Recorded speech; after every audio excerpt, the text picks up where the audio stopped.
Greetings and welcome to the latest installment of the Senturus Knowledge Series. Today I'm very excited to be presenting with my colleague on the topic of uncomplicating complex data aggregations in Tableau.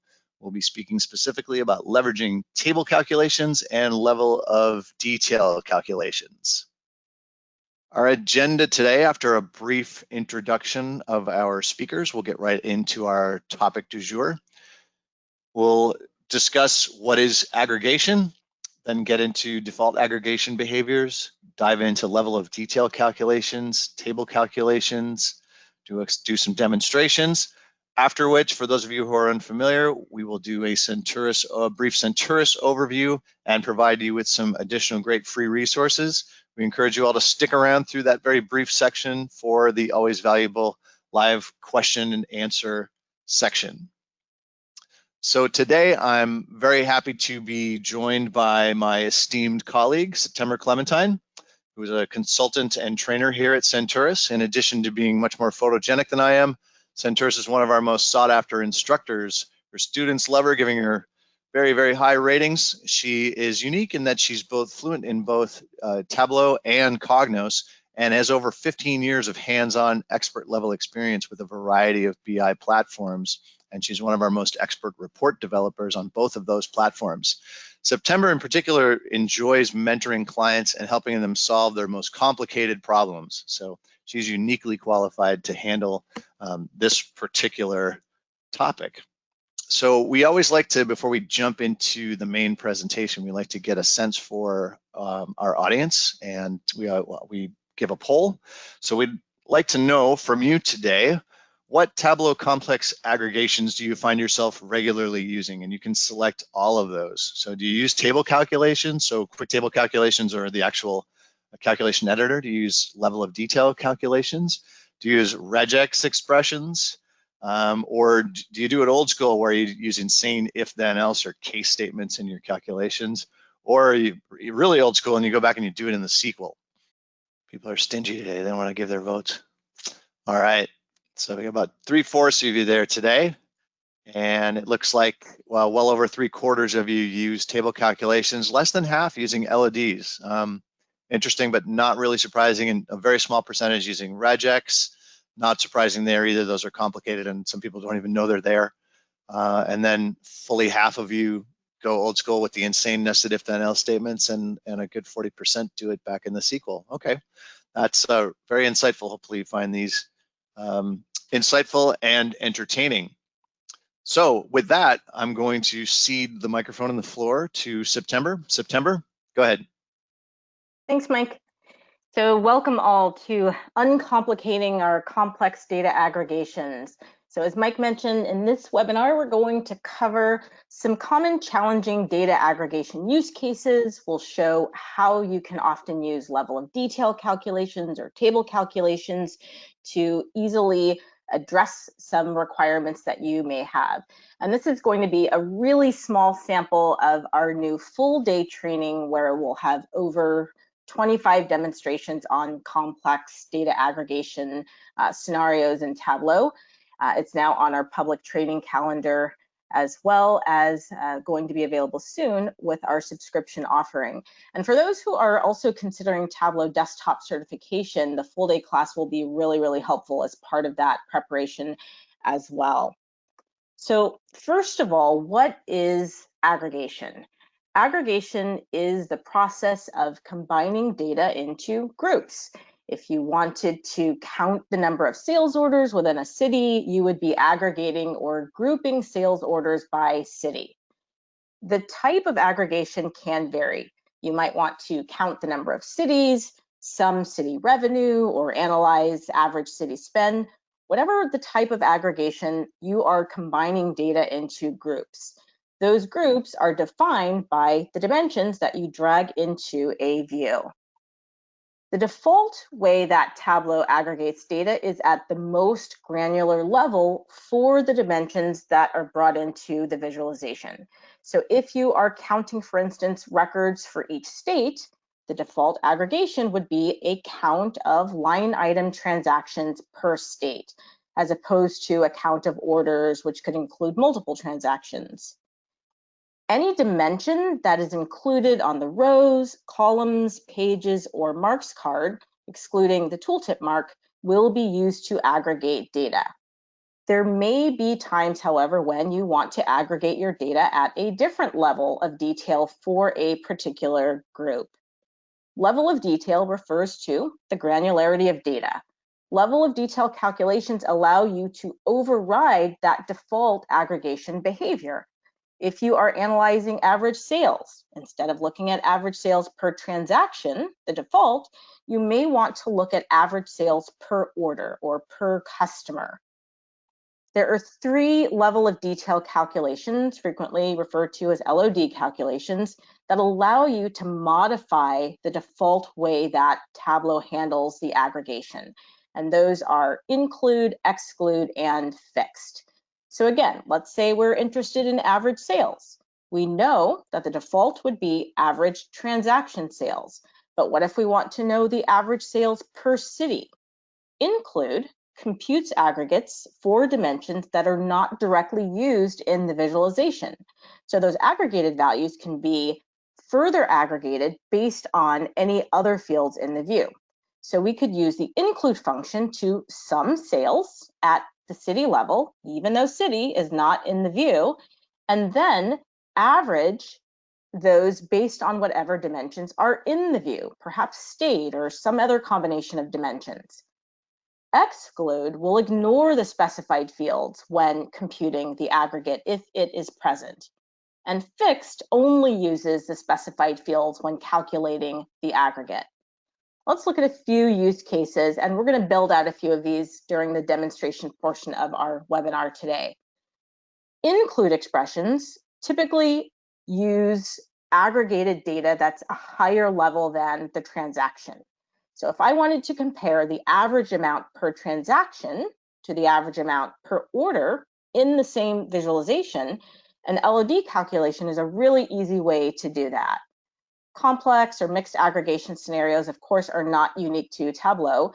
The equivalent in Cognos might be to use the keyword for in an aggregate expression to specify the grain with relational data, or keywords within set if you're using cube data, DMR models, or TM1. In Power BI, you might use the summarize, all selected, or all except functions. Exclude expressions are often used to omit dimensions in the view when you're aggregating data. There are literally hundreds of use cases for using an exclude expression, but a really simple one might be wanting to create a stacked bar visualization. And in this case, our bars are showing sales by ship mode. And while we do want to see sales values for each ship mode, perhaps we'd also like to see the total sales value at the top of the bar. So we would want to essentially exclude ship mode when we're aggregating sales for that particular label. Fixed expressions explicitly define the dimensions and filters to be used when you're computing the aggregate. So a really common use case for using fixed expressions is when you want to create a calculation that is unaffected by filters. Perhaps you want to give users the ability to filter the data for a particular year. But for certain calculations, maybe labels and tooltips, those sorts of things, you might want those filters to be ignored. The fixed calculation would allow for that. In addition to LOD calculations, table calculations are also incredibly helpful in working with aggregated data. Whereas level of detail calculations are computed at the database level and allow you to change default aggregation behavior, table calculations are computed locally after the data has been aggregated. And this allows for second pass aggregation. So for instance, if you sum regional profit over time, that might be the first pass, you could then rank each region based on that sum of profit. That might be the second pass. It allows for ranking, percent difference, and percent of total comparisons, moving averages, even weighted moving averages, and many other second pass aggregations. There are also several table calculations that return values based on row position within the table or visualization.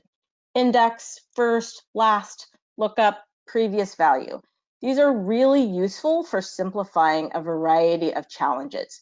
But one fairly common example, let's say we wanted to show a running total of sales over time. Our data set begins in January of 2016. So by January of 2017, we have a little over 500,000 in sales. Well, what happens if I create a year filter to view a smaller time period than lifetime sales?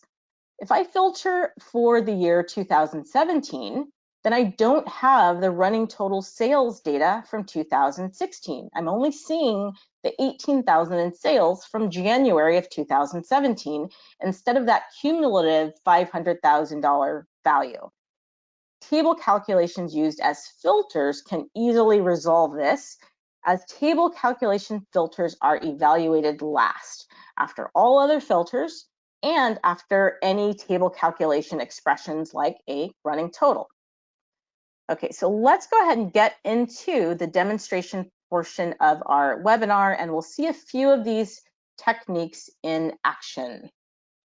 I'm going to switch over here to Tableau Desktop, and we're going to be using our standard sample superstore data source that comes with any install of Tableau Desktop. We're going to start off first using our include level of detail calculation. And I'll create a view, much like the one I showed just a moment ago, where we're comparing aggregated regional sales at both the transaction level, the default, and the order level in the same view. So I'll name this first one average sales per order versus transaction. And I'll bring over region to the column shelf, sales to the rows shelf. I'm going to change the fit here to entire view. And let's change our aggregation for sales to average. So now if I hover over the bars, I can see my average sales. In the central region, we have $216, East region, $238, right, and so on. What are these values? As we've said, Tableau, by default, aggregates at the lowest grain of data. So it is going to be the sum of sales divided by the count of transactions for each of our regions. Let's create a calculation that gives us our order sales. We want to sum our sales at the order ID level. I'll create a new calculated field and name this order sales. And we'll use our include order ID for the sum of sales.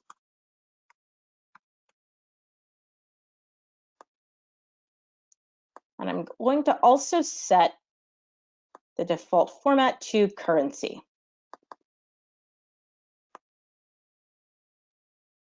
And I'll bring this new order sales to the rows shelf and change our aggregation to average. I'm going to make sure that all of our marks stay bars. Right, so we've got our average sales here on the top row and our average order sales below it. I'm going to combine these and create a dual axis. And then also make sure that we are in sync here for both of our measures. I'll synchronize the axis. And for our average sales, I'm going to move these marks here to the front and make them a little bit smaller so that we can more easily compare. And I'll pick a different color here. Right, and then let's also add some labels so that we can see what the values are. So I'll add labels for the average sales. These are our transaction, the default. And then labels for our order sales. Right, so with that calculation, we're easily able to show average sales at two different grains of detail in the same visualization, just with that single calculation. So you might think, well, I could have just created a calculation, sum sales divided by account distinctive order ID. Let's actually test that. I'm going to create an ad hoc here at the bottom of the marks card. Sum sales divided by account distinct order ID. Right? And if I hover over one of my bars, I can see that I'm getting the exact same thing as I did with that include calculation, right? So why choose the include calculation instead? Well, for one thing, the include calculation is a lot more flexible. Let's see what else we can do with just that one calculation. I'm going to remove this ad hoc calculation here and drag order sales in again to tooltip. And I'll change the aggregation type for this instance to minimum. I'll drag it in again, change the new instance aggregation to maximum, and drag it in a third time. And I'll leave the aggregation set to sum for this instance, right? And I'm just going to update our tooltip here to make it really clear that this is the order detail that we are looking at. And I'll move our sum of sales to the top of the list.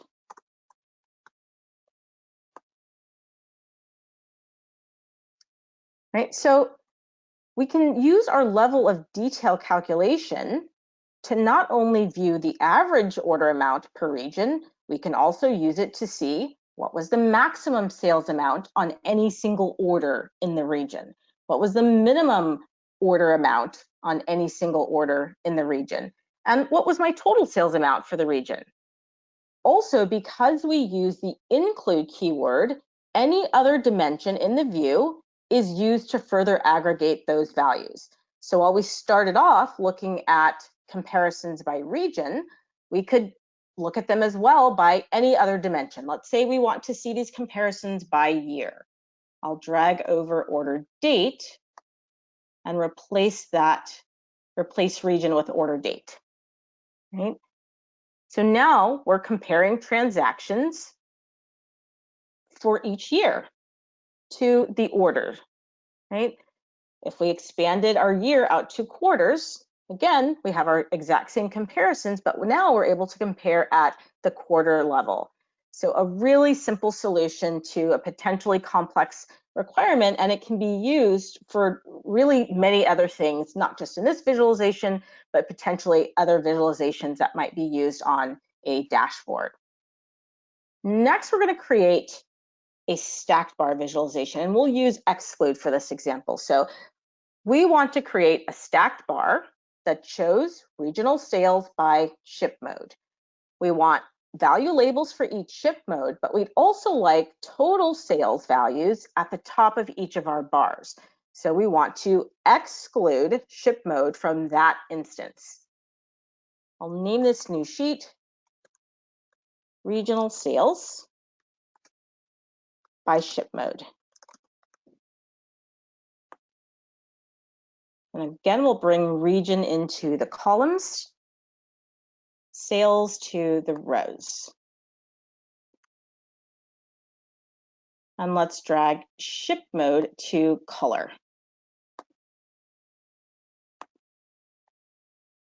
And let's also add our labels here. So I'll bring in sales again to label. So the sales values we're seeing here are aggregated by both region and ship mode.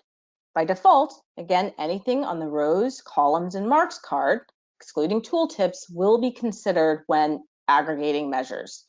We would like a sales value that is not aggregated by ship mode.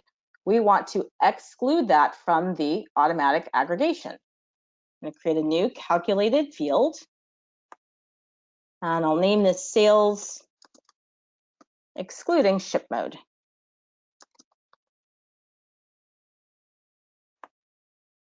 And we'll use our exclude function. So we want to exclude ship mode from sum of sales. And I'll also set the default format for this to currency.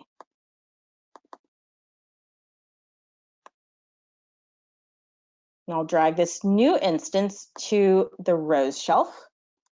Right, we have our second row here. And for this second instance, I'm going to also make sure that our mark types stay bar. For this second instance, I will remove the sum sales that will take into account our ship mode as well as the color by. And for our labels for this instance, I want the label to use the calculation where we're excluding ship mode. Right, so these are our total values. And then we'll go ahead and create a dual axis, synchronize the axis. I'll go ahead and hide this header here, and then we will move our initial marks to the front. And then to really call out that we have totals here, I'll click on label and make the font bold. Right? So we now have our total sales values that exclude ship mode at the top of our stacked bars. And since our labels are separate instances, you could, for instance, change the labels that do take into account ship mode to % of total. Right? So for our first instance of labels, I could say for these, I'd like to actually know what the % of total is. I'll use a quick table calculation, % of total, and we'll compute that at the cell level. Right? So again, we're able to override default aggregation behavior, and in this case, exclude a dimension that is in the view, ship mode, from being used during aggregation. Those are just two of the many level of detail use case examples that we are going to cover in the upcoming aggregation class that show really simple ways to solve common challenges. We'll also introduce parameters and sets and other Tableau functionality to give you the tools to create really dynamic, really versatile visualizations. So now we'll switch gears a bit and look at how we can use table calculations to resolve some common challenges. We'll create a visualization that looks at profit, % change month over month for a user selected year, and we'll leverage the lookup function to filter our view for a selected year while not filtering the underlying records that are needed for that % difference. I'm going to name this new sheet month over month, profit trends.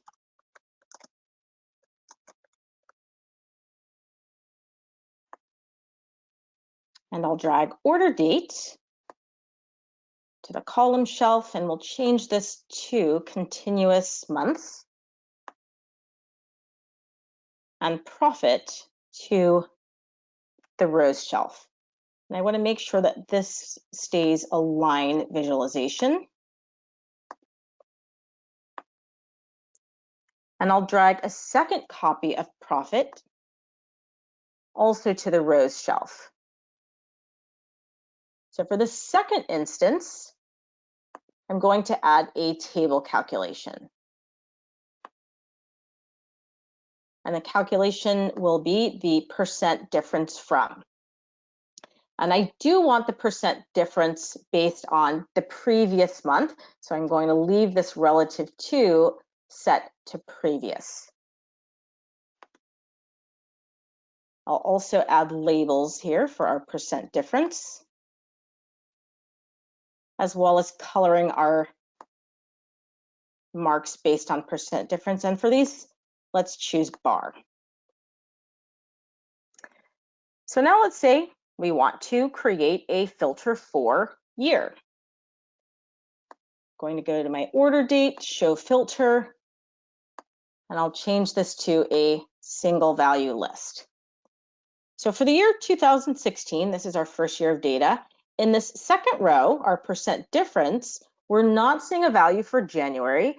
That's to be expected because that is our first month of data. However, if I change my year to 2017, 2018, 2019, I'm still missing that January bar that I should have. And this is because the percent difference calculation needs to calculate the difference in January using the data from the prior December, which has now been excluded by our year filter. So this will not work for this use case. I'm going to remove that filter. And instead, we'll use our lookup function, which will create a table calc. Create a new calculated field, and I'll name this one year display filter.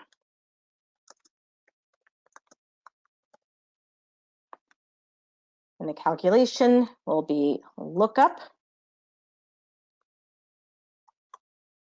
our year of order date,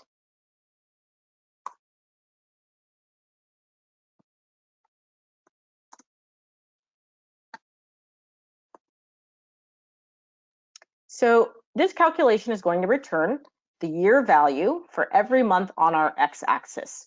The 0 represents the current row or column in a partition as opposed to looking up some previous or next value. I'll convert that to discrete. And let's also set the format. Since this will be a year, I'll choose number, no decimals, and we don't need a thousands separator. So now instead, we will use this for our year filter. I'll drag year display filter to the filters card, and we'll choose use all.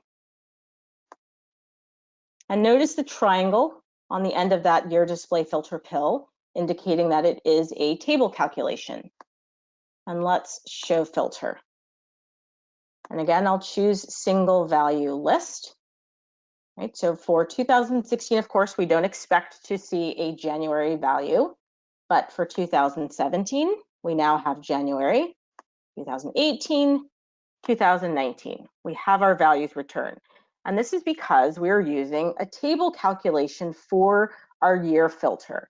And according to the order of operations, table calculation filters, in this case, our year display, happen after table calculations. In this case, our percent difference. So the filter happens last.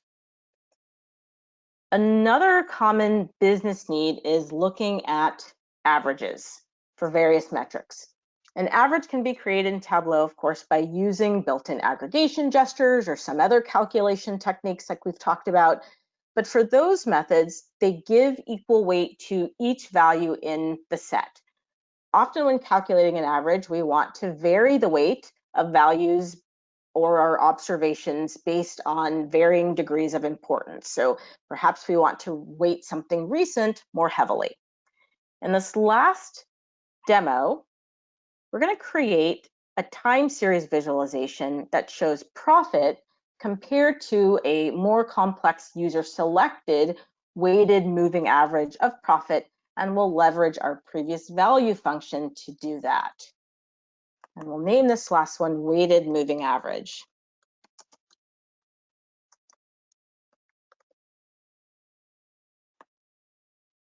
Again, I'll drag order date to the column shelf, and let's switch to continuous months. And we'll bring profit into the rows.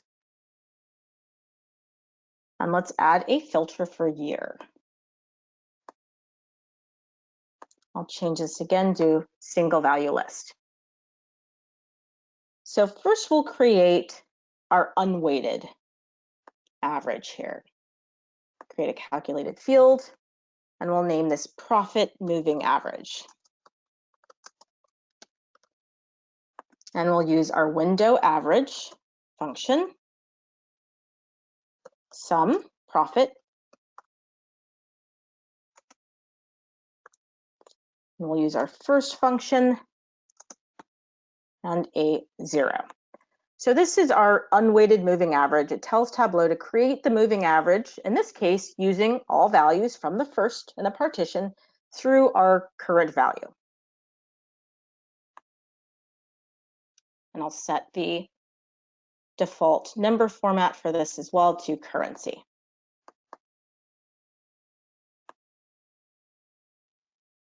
And I'll drag this calculation to our profit axis.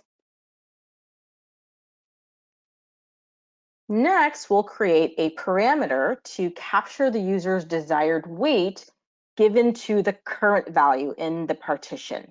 So if there were a 6-month time period, they would choose the weight of month 6, 50%, 60%, whatever's preferred, and the remaining percent would be used for the previous month's moving average. I'll create a new parameter,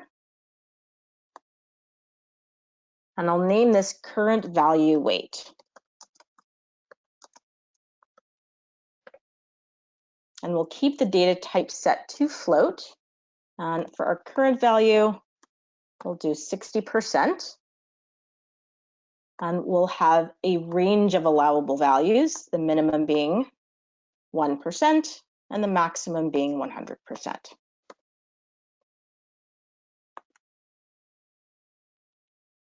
And let's show our parameter control. And I'll make this a type in. So now we'll create our calculation that uses that parameter from our end user. Create a calculated field, and we'll name this one profit moving average weighted. Our calculation will be, so this is for current, sum profit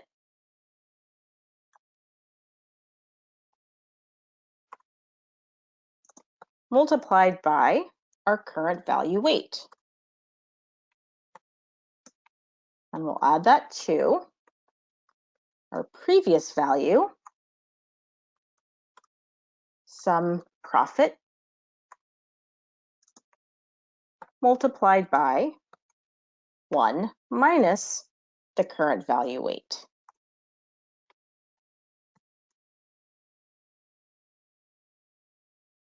No, not product ID, we want profit.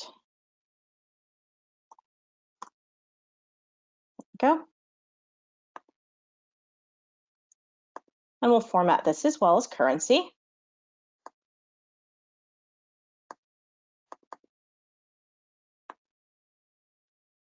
And let's drag this now to our value axis. So notice the weighted moving average is closer to our actual profit than the moving average calculation, which gives equal weight to each month of profit data. And we have our parameter display so the end user can easily change the weight given to the current observation as well. So again, just another example of how you can use table calculations to easily accomplish more complex aggregation requirements. We go over this specific use case, all of the previous use cases, and many, many others, over 25 really interesting demonstrations in great detail in our new complex aggregations course. So hopefully we'll be able to connect with many of you for some of those upcoming sessions. And with that, I'm going to hand things back over to Mike. Great, thank you very much, September. As you can see, everyone, September makes the complex look easy, but you can see some of those expressions get very complex and nested. And so the beauty of this class is really, and this is the class that we're offering now, is a new Tableau class on Tableau complex aggregations. Presently, it'll be offered as an instructor-led online training course delivered by September, where we consider that kind of a master class or an advanced class where you'll explore over 25 real-world applications of these various expressions, and you can find it over on the Senturus website at that link. I think the beauty of this class is not only that is that September and the instructors explain the concepts very clearly and then give you concrete examples. And you'll notice that September actually even did some comparisons of what does an LOD fixed look like roughly compared to what you might do in, say, Cognos or Power BI. So there's a lot of knowledge there in terms of understanding it from the perspective of maybe coming from a different environment, or as you're trying to learn the tool and really master it so you can apply it to your specific use case. So stick around for the next few slides there and get those questions into the question panel, and we will answer all of your questions here to the best of our abilities here with the time we have remaining.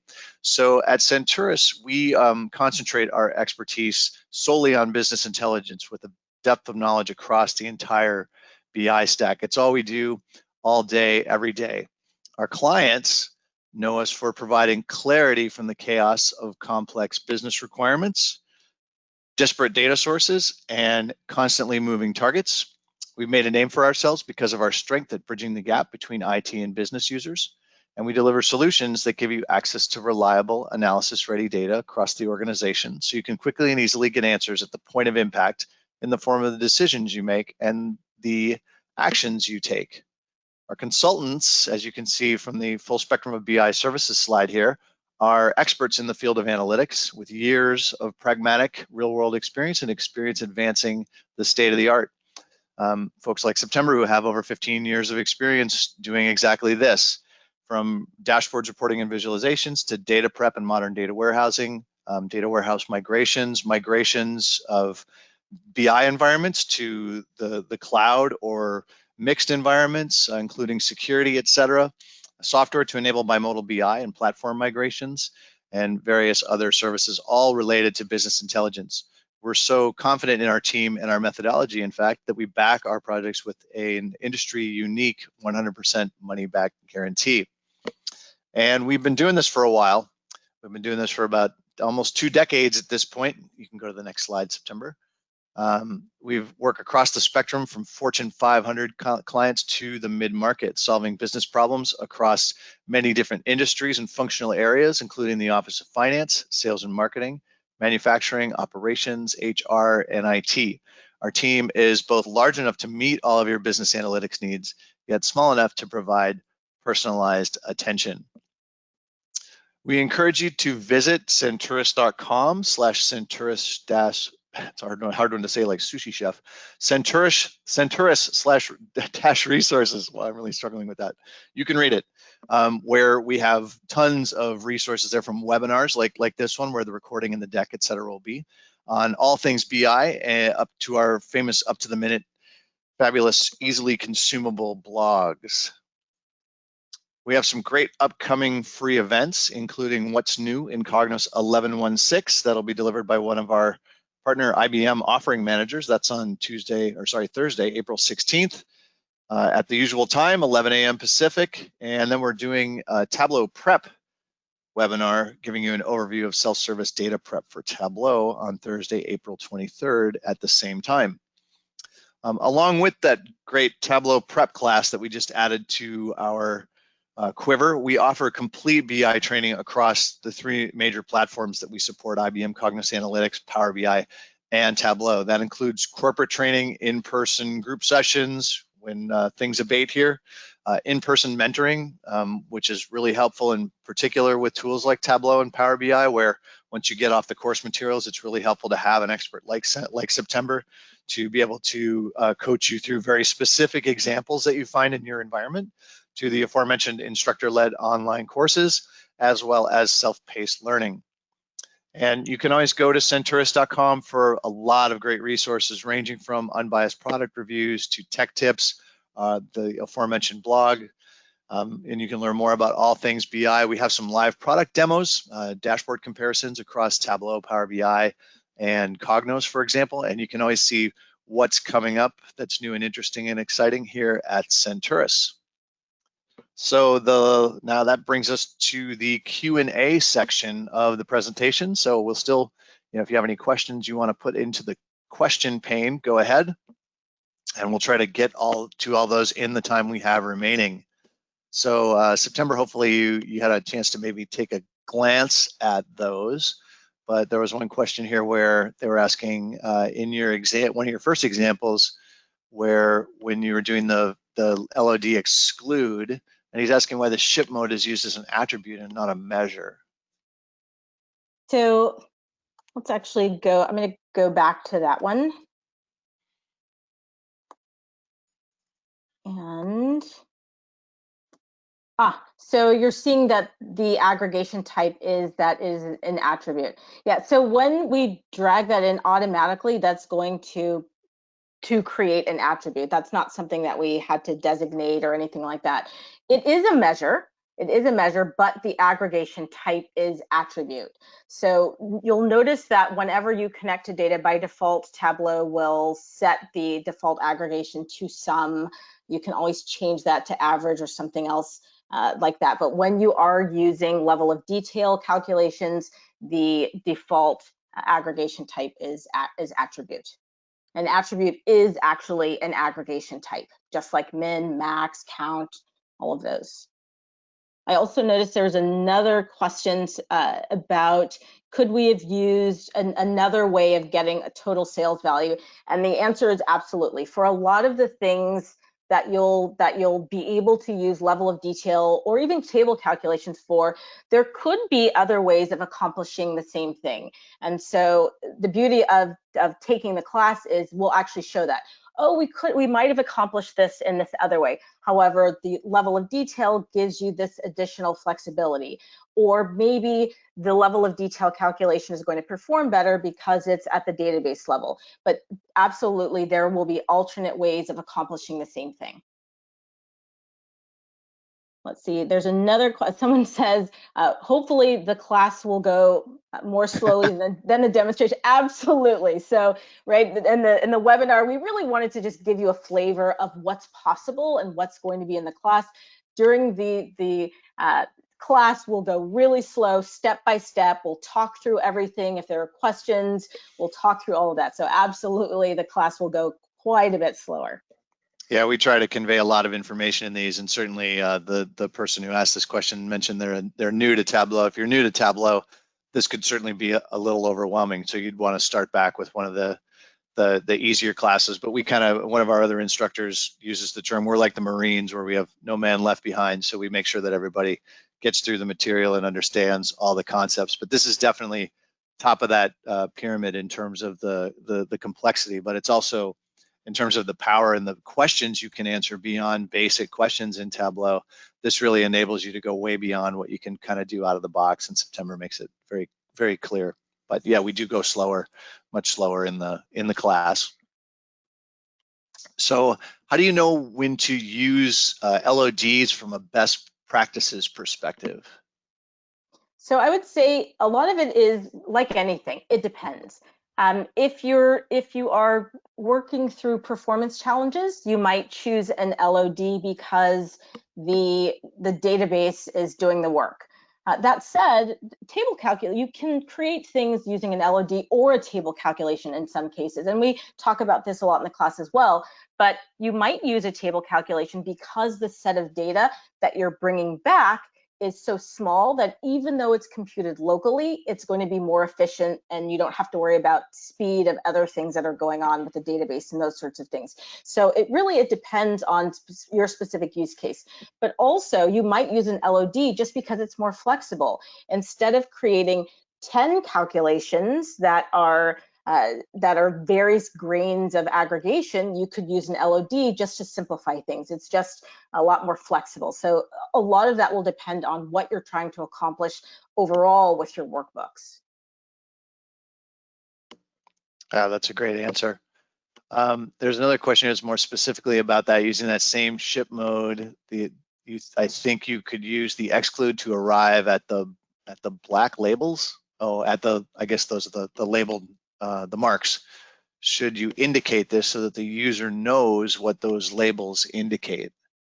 Yes, 100%. Anytime you are doing anything that's slightly out of the box, unless it's something that your users are incredibly familiar with, they already know because of other visualizations that you tend to put totals at the top, it's always best to indicate in some way what those values are. And by default, you get tooltips for anything basically that you hover over. So you could use a tooltip to indicate that. You could have some sort of footnote. You could have a separate sheet with notes, but absolutely, it's best to always indicate what those values are and make it really, really clear. Yeah, we have a lot of on the resource site. We have a ton of webinars, and among them are dashboard best practices. And there's There's the 3-second rule where your audience or the consumer of your information should be able to understand what your visualization is saying within about 3 seconds. Otherwise, you need to go back and simplify it or add more instructions to it, and that would certainly fall under that. Can you add comments to your calculations for developers? That's another question we have. You can. So you can do a few different things. So you can include a calculation in or a comment in the calculation itself. So I could go in and edit this and have some sort of text underneath that explains, you know, what this calculation does. So absolutely, I can add comments to a calculation. And in addition to that, you can add as a default property, you'll notice that there's a comment. So this comment is actually a tooltip for the calculation, which is really nice. So I might have something, you know, previous, let them know that I'm using the previous value function, for instance, something like that. And now when I hover, I don't even have to open the calculation. I can see that tooltip pop up when I just hover over that. So there are a couple different ways that you can notate. That's great. Yeah, and Tableau is also, they're adding interesting new functionality to the stack, including Tableau Catalog, which will allow you to look at your data and see where it came from. So though you folks familiar with Cognos, you'll know Cognos lineage, for example. So it's very akin to that. And you're seeing things like explain data, where it will explain, the tool will explain to you in English terms what the analysis looks like. So you're seeing more of the AI and machine learning being integrated into these tools. I've seen a lot of comments here asking about the recording and the demos and stuff like that. So the recording will be posted to the website. The recording takes us a week or two to edit it a little bit, but we do definitely put it up there along with the deck so you can follow along.